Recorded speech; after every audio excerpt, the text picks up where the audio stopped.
নমস্কাৰ, এটা নতুন ভিডিঅ'লৈ আপোনালোকক পুনৰবাৰ স্বাগতম জনাইছোঁ। আশা কৰোঁ আপোনালোক সকলো ভালে কুশলে আছে আৰু আপোনালোকৰ আশীৰ্বাদত মই বৰ্তমান আজিৰ এই সময়লৈকে ভালে কুশলে আছোঁ। কাল কিসনে দেখা মানে কাইলৈ কি হ'ব কোনেও নাজানে। তথাপিও ভগৱানৰ আশীৰ্বাদ, আপোনালোকৰ মৰম চেনেহ শ্ৰদ্ধা ভক্তিৰ লগতে আপোনালোক জ্যেষ্ঠসকলৰ আশীৰ্বাদত বৰ্তমান সময়লৈকে ভালে কুশলে আছোঁ। যোৱাকালি গৈছিলোঁ মই যোৰহাটলৈ। প্ৰথমতে গৈছিলোঁ গোলাঘাট। গোলাঘাট টাউনলৈকে বুলি নহয়, গোলাঘাট কেৱল ডিষ্ট্ৰিক্টখনহে পৰে এইফালৰ পৰা গ'লে আমাৰ ফালৰ পৰা। তাৰপিছত যোৰহাটত গৈ মই ৰাতি বৰ দেৰিকৈ ঘূৰি আহিছোঁ। গতিকে মই কালি যিসকল লোকৰ ওচৰলৈ গৈছিলোঁ খুব বেছি ভাল লাগিল। সকলোৱে খুব বেছি আদৰ যত্ন মৰম কৰিছে। গতিকে সকলোলৈকে মোৰ ফালৰ পৰা ধন্যবাদ জ্ঞাপন কৰিছোঁ। আৰু এটা কথা মই ভাল লাগে এটা কথাই যে মই এই যাত্ৰাবোৰ আৰম্ভ কৰাৰ পৰা আপোনালোকে যিখিনি মোক মৰম আদৰ যত্ন এই তিনিটা শব্দ মই কওঁ। মৰমো কৰে আপোনালোকে জ্যেষ্ঠসকলে, বহুতে চুমা খায়, আৰু আদৰ যে কনিষ্ঠসকলে বা যিসকলে ধৰি লওক মোৰ ধৰি লওক খুৰী বৌ এনেকুৱা বয়সৰ মানুহ মোতকৈ কিছু ডাঙৰ, তেওঁলোকে আদৰ আৰু যত্ন দুইটা কৰে যে খুব বেছি ভাল লাগে। আৰু ভক্তিখিনিতো তেওঁলোকৰ থাকেই। মই গ'লে তেওঁলোকে যথেষ্ট ভক্তিভাৱেৰে আদৰে, লগতে যিখিনি মোৰ কৰিবলগীয়া কৰণীয়খিনি কৰোঁতে তেওঁলোকে শুনে। আৰু এটা কথা মোৰ ভাল লাগে যে তেতিয়াৰ পৰা আজিলৈকে মোৰ কোনো ধৰণৰ মানে এনেকুৱা একো ঘটনা হোৱা নাই বা গৈ খুব বেছি ভাল লাগে। আচলতে কি বুলি ক'ম যে আপোনালোকে সেই প্ৰথম দিনাৰ পৰা আজিলৈকে মানে যোৱাকালিৰ নিমন্ত্ৰণটোলৈকে আপোনালোকে সেই একেই মৰম, একেই শ্ৰদ্ধা,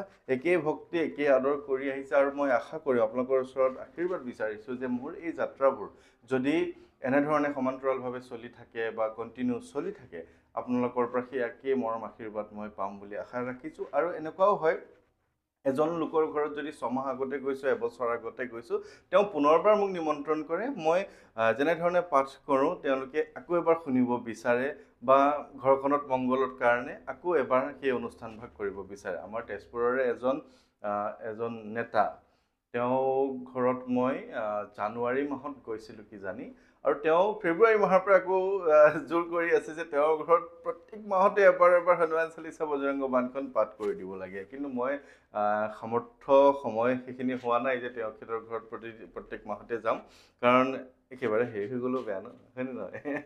গতিকে তেওঁ আশা কৰিছে যে প্ৰত্যেক মাহতে কৰিম, কিন্তু মই ছমাহত চাগে এবাৰ তেওঁৰ ওচৰলৈ যাবলৈ চেষ্টা কৰিম। আৰু বাকী মোৰ কাৰণে সকলো একেই, কোনো ধনী দুখীয়া ডাঙৰ সৰু মোৰ লগততো কোনো নাই, তেনেকুৱা ধৰণৰ একো কথা নাই। আপোনালোকে জানেই, কোনোবা এজন নেতাও হ'ব পাৰে, কোনোবা এজন একেবাৰে সৰু বা চাকৰি নথকা মানুহ হ'ব পাৰে, কোনোবা এজন খেতিয়ক হ'ব পাৰে, কোনোবা এজন বহুত বেছি ধনী মানুহ হ'ব পাৰে। মোৰ লগত কোনো ধৰণৰ একো কথাই নাই, সকলো মোৰ কাৰণে সমান, একেই মৰম আদৰ যত্ন কৰে।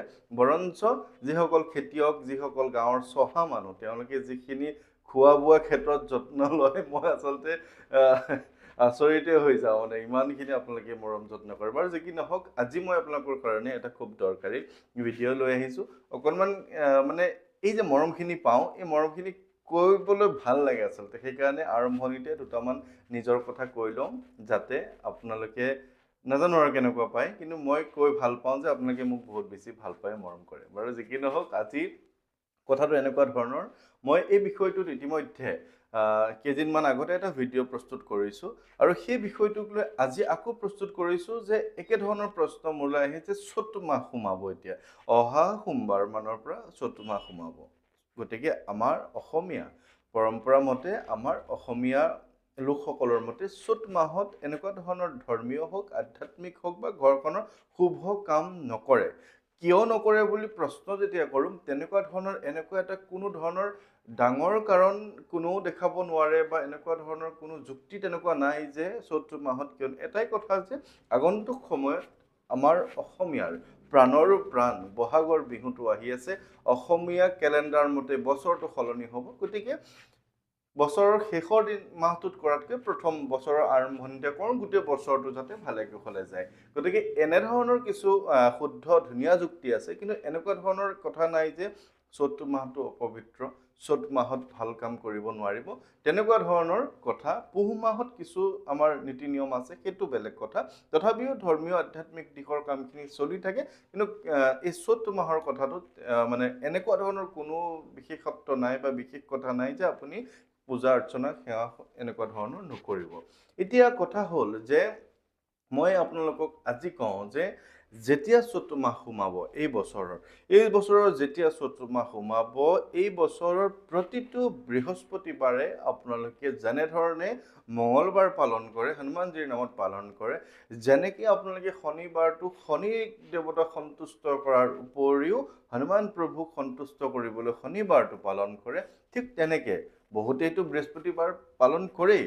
এতিয়া কথাটো এনেকুৱা যে বৃহস্পতিবাৰ আমাৰ গুৰুবাৰ, গতিকে বৃহস্পতিবাৰৰ কথাটো এনেকুৱা যে কোনো লোকে যদি মঙ্গলবাৰো পালন নকৰে, এনেকুৱা মানুহো আছে আপোনালোকৰ মাজতে, শুনা মানুহেও মোক এইটো কথা ক'ব যে হয়তো তেওঁলোকে মঙ্গলবাৰ পালন নকৰে, সোমবাৰো পালন নকৰে, শনিবাৰ পালন নকৰে, কিন্তু ঘৰত আগৰ পৰা অতীজৰ পৰা গুৰুবাৰ হিচাপে আমি বৃহস্পতিবাৰটো পালন কৰোঁ, বা তেওঁলোকে বৃহস্পতিবাৰ বা আপোনালোকে বৃহস্পতিবাৰটো পালন কৰে।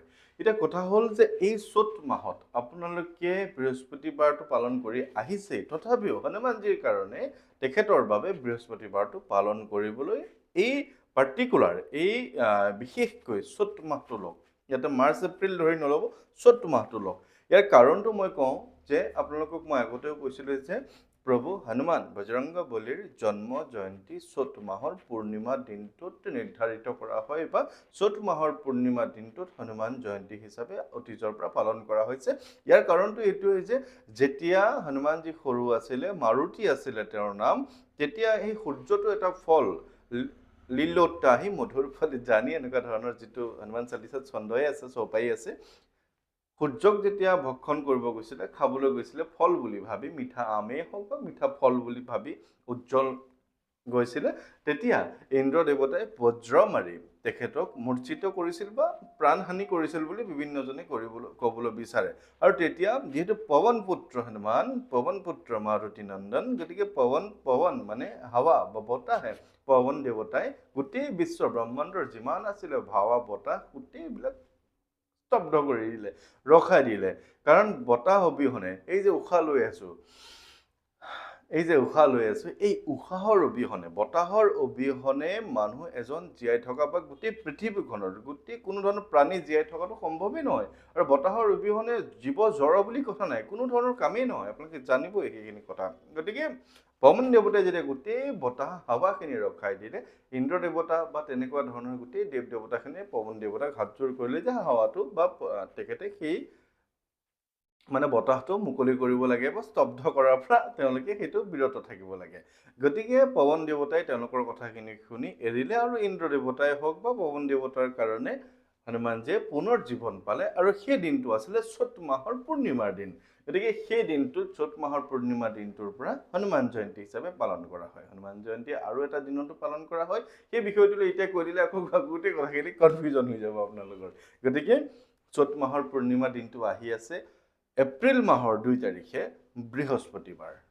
কথাটো এতিয়া বুজি ল'লে আপোনালোকে যে এপ্ৰিল মাহৰ 2 তাৰিখ বৃহস্পতিবাৰে চ'ত মাহৰ পূৰ্ণিমা তিথি, আৰু চ'ত মাহৰ পূৰ্ণিমা তিথিৰ দিনা হনুমান প্ৰভুৰ জন্ম জয়ন্তী বা জন্মদিন হিচাপে পালন কৰা হ'ব। গতিকে আগন্তুক সময়ত অহা সোমবাৰৰ পৰা 16 তাৰিখৰ পৰা 16 মাৰ্চৰ পৰা 1 চ'ত সোমাব, আৰু যেতিয়াৰ পৰা 1 চ'ত সোমাব আপোনালোকে সোমবাৰ, মঙ্গলবাৰ, শনিবাৰ বা যিখিনি বাৰ আপোনালোকে পালন কৰি আহে, তাৰ লগে লগে বৃহস্পতিবাৰটো আপোনালোকে তাতে জইন কৰি দিয়ক হনুমান চালিচা পাঠ কৰিবলৈ। হনুমান চালিচা এইকাৰণে পাঠ কৰিব যে তাৰ 3 নম্বৰটো যেতিয়া আপুনি পাব, 3 নম্বৰৰ হেৰিটো হ'ব, 3 নম্বৰৰ নে 2 নম্বৰটো বৃহস্পতিবাৰ হ'ব হনুমান জয়ন্তী। গতিকে প্ৰথম আৰু দ্বিতীয় বৃহস্পতিবাৰটো আপোনালোকে পালন কৰক, তৃতীয় বৃহস্পতিবাৰটো আপোনালোকে হনুমান জয়ন্তী হিচাপে পালন কৰিব পাৰিব। তাৰ পিছতো এটা বা দুটা আপোনালোকে বৃহস্পতিবাৰ পাব, বা চ'ত মাহত আপুনি বৃহস্পতিবাৰ পালন কৰিব পাৰিব হনুমানজীৰ কাৰণে। এইটো নহয় যে আপোনালোকে হনুমান জয়ন্তীৰ দিনা বৃহস্পতিবাৰ পালন কৰাৰ পিছত নেক্সট বৃহস্পতিবাৰ কেইটা আপোনালোকে এৰি দিব, সেইটো নকৰিব। গোটেই এণ্টায়াৰ সমগ্ৰ চ'ত মাহৰ যিমানকেইটা বৃহস্পতিবাৰ আছে, মঙ্গলবাৰৰ দৰে আপোনালোকে ব্ৰত কৰক। যিসকলে মই একো ব্ৰতৰ কথা নিয়ম শিকাবলৈ ব্যৱস্থা কৰা নাই, মই কৈছোঁ যে যেনেধৰণে আপোনালোকে মঙ্গলবাৰটো পালন কৰে, ঠিক তেনেদৰে এইবাৰ যিহেতু গোটেই চ'ত মাহটোৱে পবিত্ৰ এটা মাহ, গতিকে এটা কথা মনত ৰাখিব, যিহেতু গোটেই চ'ত মাহটো তেখেতৰ জন্মৰ মাহ হৈ গ'ল, জন্মৰ মাহত তেখেতক যেতিয়া আমি প্ৰাৰ্থনা কৰিম তেওঁ আমাৰ সকলোখিনি মনৰ ইচ্ছা পূৰ্ণ কৰিব আপুনি যি বিচাৰে যি আপোনাক তেওঁ দিব পৰাৰ অৱস্থাত আছে যি দিলে আপোনাৰ বাবে উপযোগী যি বিপদত আপুনি পৰি আছে যি বিপদত পৰা তেওঁ উদ্ধাৰ কৰিব লাগে বুলি তেওঁ ভাবিব গতিকে সেই গোটেইখিনি বিপদৰ পৰা আপোনালোকক উদ্ধাৰ কৰিব দিব ইয়াত কোনো ধৰণৰ নিৰ্দিষ্ট এনেকুৱা কথা নাই যে আপোনাৰ বিবাহৰ বিলম্ব সন্তানত বাধা বা আপোনাৰ ঘৰখনত বিভিন্ন শুভ কাম নহয় বা আপোনাৰ ঘৰখনত আৰ্থিক দিশত কিবা সমস্যা ঘৰখনত কাজিয়া পেচাল মাটি বাৰীৰ সমস্যা কোৰ্ট কাছাৰীৰ সমস্যা যি আছে আপুনি বিচাৰক যিয়ে মন যায় যি আপোনাক লাগে বুলি ভাবিছে এই চ'ত মাহত আপোনালোকে বিচাৰক আপোনালোকৰ সকলোখিনি মনৰ ইচ্ছা পূৰ্ণ হ'ব কাৰণ চ'ত মাহত তেখেতৰ জন্ম জয়ন্তী বা জন্মৰ গোটেই চ'ত মাহটো জন্মৰ মাহ হিচাপে হ'ব আৰু বৃহস্পতিবাৰটো এই কাৰণে পালন কৰক যে বৃহস্পতিবাৰ এটাতেই এইবাৰ 2 এপ্ৰিল পূৰ্ণিমা তিথি চ'ত মাহৰ পৰিছে যিটো তেখেতৰ জন্মদিন গতিকে এই কথাখিনি একেবাৰে ভাঙি ভাঙি দিবলৈ মই চেষ্টা কৰিছোঁ নাজানো আপোনালোকে বুজি পাইছে নে নাই জনাব আপোনালোকে সহজভাৱে বুজি পাইছে নে নাই আৰু এটা কথা মনত ৰাখিব তেখেতক বিশ্বাস কৰক আপোনালোকক তেওঁ যিমান যি পাৰে তেওঁ সকলোখিনিয়ে দিব এতিয়ালৈকে দি আহিছে সকলোকে আপুনিও পিছ পৰি নাথাকে আপুনিও ৰৈ নাযায় আপুনিও সকলোখিনি পাব যিখিনি আপোনাৰ বাবে প্ৰয়োজন যিখিনি তেওঁ আপোনালোক দিব পাৰে বুলি ভাবিব সকলোখিনিয়ে দি দিব গতিকে মই আশা কৰিম যে আপোনালোকে এই নিয়মটো কৰিব বিশেষ কথা নাই হনুমান চালিচা পাঠ কৰক মঙ্গলবাৰ যেনেকৈ পাঠ কৰে 3বাৰ কৰে 5বাৰ কৰে 7বাৰ কৰে ব্ৰত ৰাখক নিৰামিষ আহাৰ গ্ৰহণ কৰক আপোনালোকক তেওঁ সকলোখিনি দিবলৈ চেষ্টা কৰিব আৰু এটা কথা মনত ৰাখিব যে যদি পাৰে গোটেই চ'ত মাহটোৱে পালন কৰক গোটেই মাহটো মই এইকাৰণে কোৱা নাই চ'ত মাহত বিভিন্ন ধৰণৰ বিভিন্ন অনুষ্ঠান কিছুমানৰ থাকিব পাৰে ঘৰখনৰ সকলোৱে সকলো কথা মানি নল'ব পাৰে পৰাপক্ষত গোটেই মাহটো পালন কৰিব ভাল যদি নোৱাৰে আপোনালোকে মঙ্গলবাৰটো পালন কৰিবই লগতে বৃহস্পতিবাৰটো মঙ্গলবাৰৰ লগতে জইন কৰি দিয়ক আপোনালোকৰ ভাল হ'ব শুভ হ'ব গতিকে আপোনালোক সকলোৰে মই কুশল মংগল কামনা কৰিছোঁ